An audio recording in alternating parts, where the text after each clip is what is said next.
Bismillahirrahmanirrahim. Assalamualaikum warahmatullahi wabarakatuh.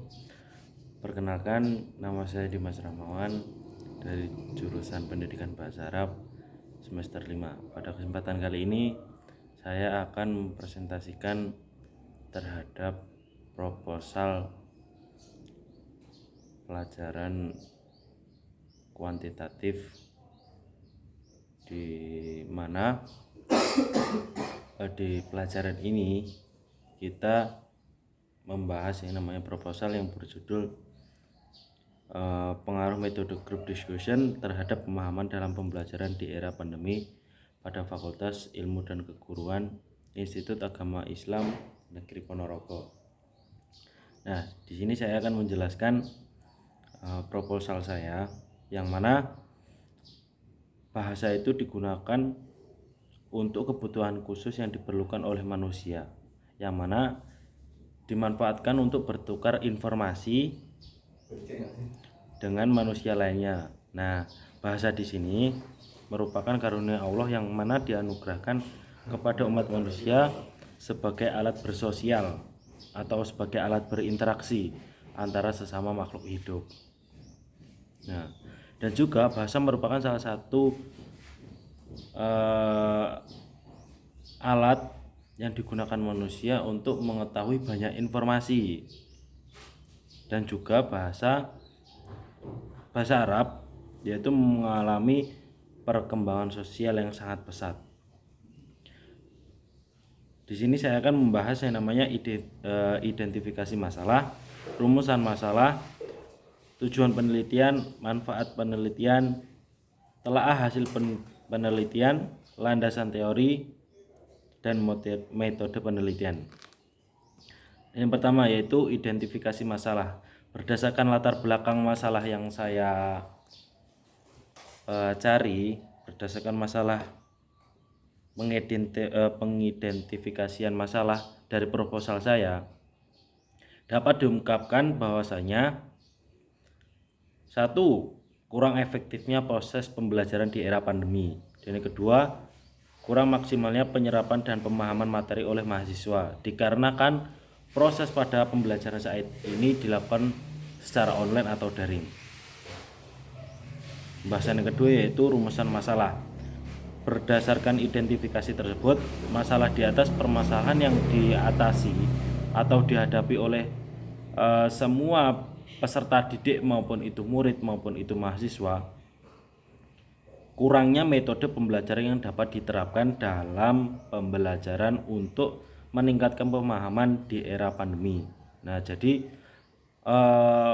kurangnya siswa atau mahasiswa tentang pemahaman apa yang telah didapat dari seorang pendidik, dari seorang guru, dari seorang pengajar. Nah, terus yang kedua, mengapa metode pembelajaran yang digunakan harus menggunakan group discussion.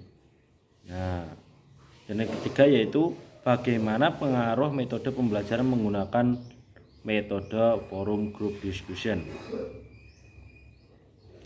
Terus tujuan penelitiannya yang ketiga, rumusan yang ketiga yaitu tujuan penelitian tersebut untuk mengetahui atau menganalisis pengaruh metode group discussion atau FGD terhadap pemahaman dalam pembelajaran di era pandemi pada Fakultas Tarbiyah dan Ilmu Keguruan.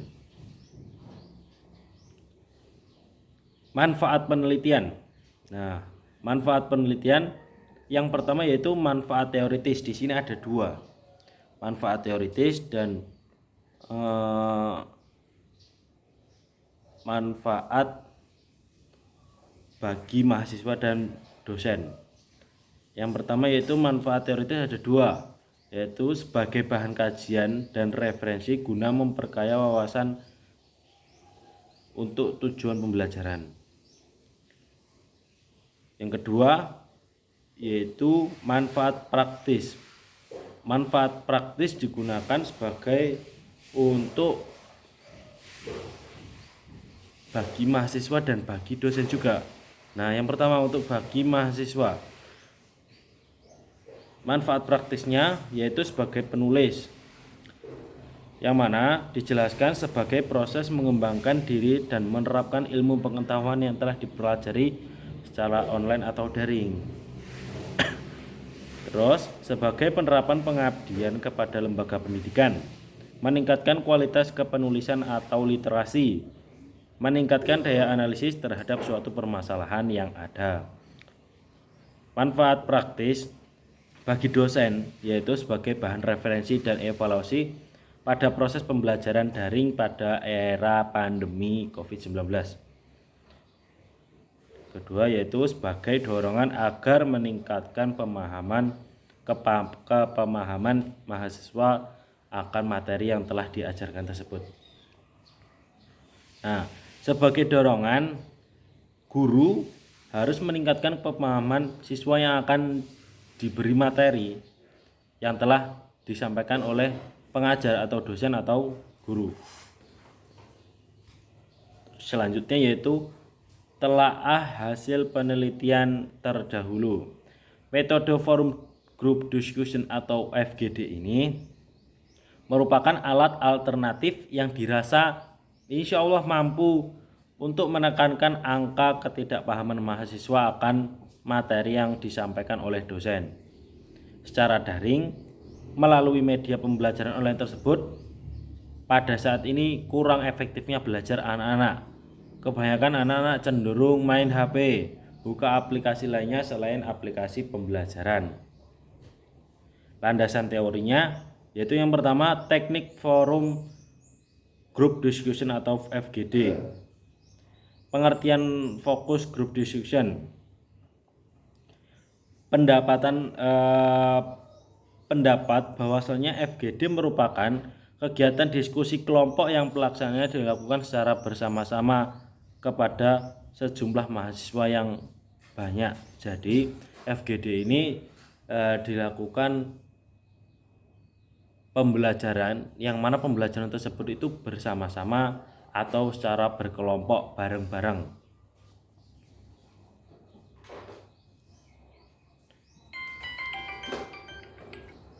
Terus yang pertama, guna untuk pembahasan tersebut atau FGD tersebut yaitu mempunyai permasalahan yang sama, terus mempunyai latar belakang yang sama, terus memiliki pengetahuan dan pengalaman yang khusus terhadap masalah yang ada. Untuk tahap pelaksanaan forum group discussion yaitu yang pertama persiapan sebelum kegiatan acara pertemuan atau forum group discussion. Nah, yang pertama yaitu harus dilaksanakan persiapan. Yang kedua, pembukaan forum group discussion atau pemanasan atau penjelasan juga. Yang ketiga, memiliki pengetahuan dan pengalaman yang khusus terhadap masalah yang ada. Terus yang keempat, tahap pelaksanaan group discussion. Persiapan sebelum kejadian acara pertemuan. Nah, entah maupun itu pertemuan di luar, entah maupun itu pertemuan di dalam, harus ada yang namanya persiapan pembukaan. Nah, di sini kita harus melaksanakan gimana? Target kita yang akan dituju. FGD itu kan dilakukan secara bersama. Nah, kita tidak mungkin hanya cuma satu orang untuk FGD tersebut, karena FGD tersebut dilakukan banyak orang. Maksudnya banyak orang gimana? Banyak peserta didik yang ikut serta berkumpul untuk belajar bareng. Kita membahas suatu permasalahan yang ada dan dipecahkan untuk tujuan yang mana tujuan tersebut melakukan tujuan utama dari FGD tersebut. Contoh permasalahan tentang naiknya BBM pada era pandemi, terus naiknya sembako pada era kepemimpinan Presiden Jokowi. Nah, itu adalah contoh-contoh yang mungkin itu suatu opsi permasalahan yang akan dibahas di FGD. Nah, untuk saat ini kita harus bareng-bareng merangkul teman-teman kita atau belajar sharing kepada sesama kelompok. Dan ketiga yaitu dapat mengidentifikasi serta menggali informasi terkait dengan kepercayaan Jadi FGD ini terbuka, jujur, baik, dan mempunyai tujuan yang bagus. Yang ketiga yaitu dapat memunculkan ide secara mendalam. Gimana? Maksudnya yang dinamakan memunculkan ide secara mendalam yaitu gimana? Nah, di sini di dalam forum group discussion atau FGD tersebut kita belajar bareng bertujuan untuk memunculkan suatu ide pokok pemikiran yang mana mereka-mereka tersebut belum mengetahuinya atau belum dikeluarkan unek-uneknya gitu. Contoh, kenapa BBM naik di era pandemi? Nah, boleh dinaikkan, tetapi UMKM masyarakat juga harus dinaikkan. Nah, ada yang berpendapat, lah itu kan sesuai dengan pemerintah. Kalau pemerintah nggak melaksanakan, kapan kita untuk maju? Nah, tujuan FGD tersebut untuk mempersatukan tujuan bersama, membahas permasalahan bersama, membahas opsi permasalahan yang akan diterjunkan atau yang akan dibahas pada FGD tersebut. Nah, itu tadi menjelaskan tentang memunculkan ide secara mendalam. Jadi kita dituntut untuk berpikir bareng-bareng gimana permasalahan ini diselesaikan dengan baik, secara bermusyawarah, secara diskusi, dan secara baik, tidak ada keterpaksaan hati untuk ngomong. Jadi enak, forum discussion ini kita dibuka untuk secara jujur, dibuka untuk secara hikmat, dibuka untuk secara terang-terangan gitu ya. Nah, di sini kita menggunakan metode penelitian yang mana metode ini metode kuantitatif.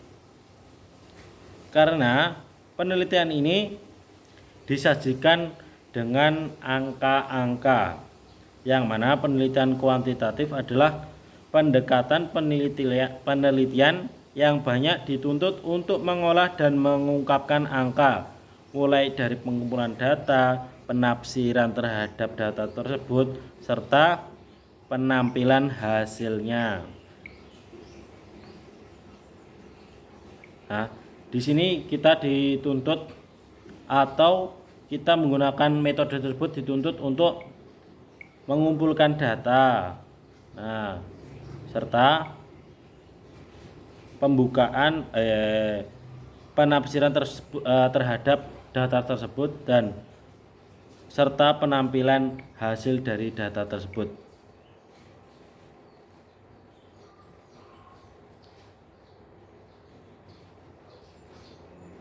Nah, di sini kita juga mempunyai rencana penelitian yang mana rencana ini akan dilakukan oleh Fakultas Tarbiyah dan Ilmu Keguruan IAIN Ponorogo. Penelitian ini akan dilakukan selama 1 bulan dengan beberapa tahap, antara lain yaitu tahap pertama dilakukan pada minggu pertama, yaitu dengan melakukan penyebaran angka melalui Google Form, melalui via WA, melalui Google Classroom, dan melalui link-link lainnya. Yang kedua yaitu dilakukan pada saat minggu kedua, yaitu dengan meneliti kemampuan pemahaman mahasiswa Fakultas Ilmu Keguruan. Yang ketiga yaitu mengamati atau observasi hasil nilai ujian tengah semester sebagai hasil belajar mahasiswa FATIK. Yang keempat yaitu tahap yang mana dengan melakukan analisis data, pengumpulan data dalam setiap tentunya dilakukan secara detail, secara jelas, secara buka-bukaan, secara terang-terangan. Nah, penelitian ini akan berkonsultasi dan melakukan evaluasi bersama dengan dosen pembimbing atau dosen pengarah mata kuliah yang dianutnya dalam penelitian tersebut, agar pencapaian hasil belajar atau hasil penelitian proposal tersebut akan sukses di nantinya. Ya, syukran. Faqad hadam ini. Billahi taufiq wal hidayah. Assalamualaikum warahmatullahi wabarakatuh.